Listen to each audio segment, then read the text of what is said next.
खुरूज बाब नंबर 34। पत्थर की नई तख्तियां। रब ने मूसा से कहा, अपने लिए पत्थर की 2 तख्तियां तराश ले जो पहली 2 की मानंद हों।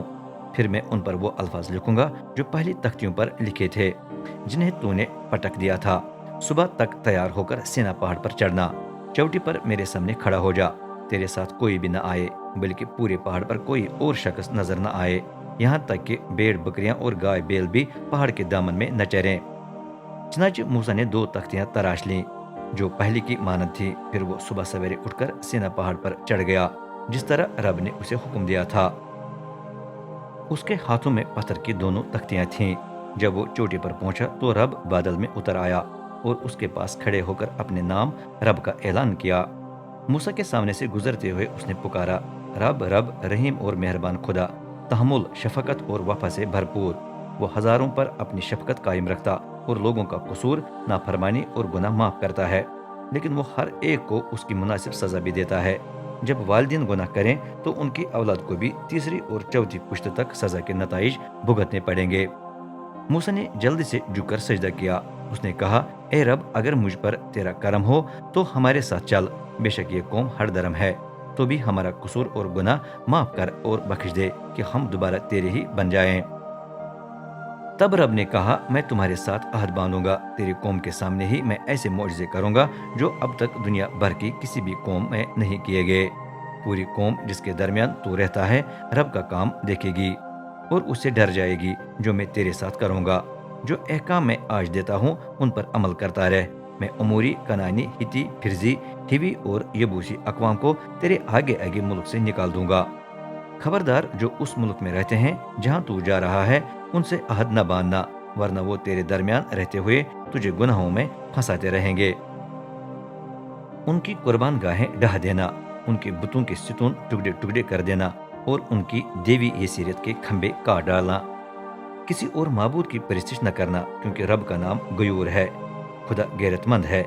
खबरदार, उस मुल्क के बाशिंदों से अहद न करना, क्योंकि तेरे दरमियान रहते हुए भी वो अपने माबूदों की पैरवी करके जिना करेंगे और उन्हें कुर्बानियां चढ़ाएंगे। आखिरकार वो तुझे भी अपनी कुर्बानियों में शिरकत की दावत देंगे।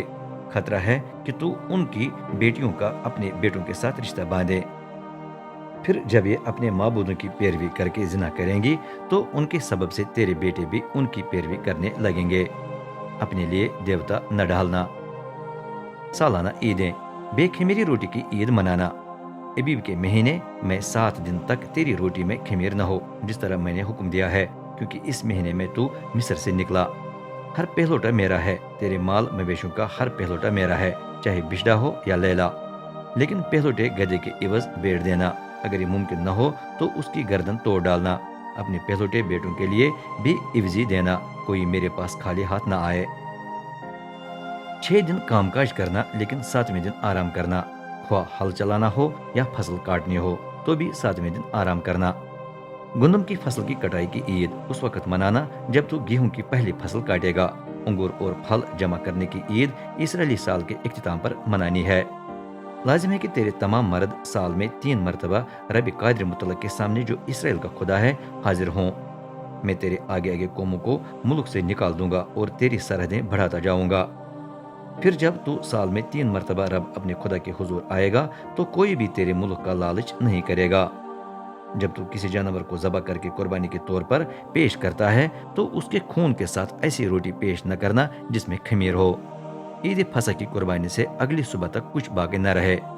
अपनी जमीन की पहली पैदावार में से बेहतरीन हिस्सा रब अपने खुदा के घर में ले आना। बकरी या भेड़ के बच्चे को उसकी माँ के दूध में न पकाना। मूसा के चेहरे पर चमक।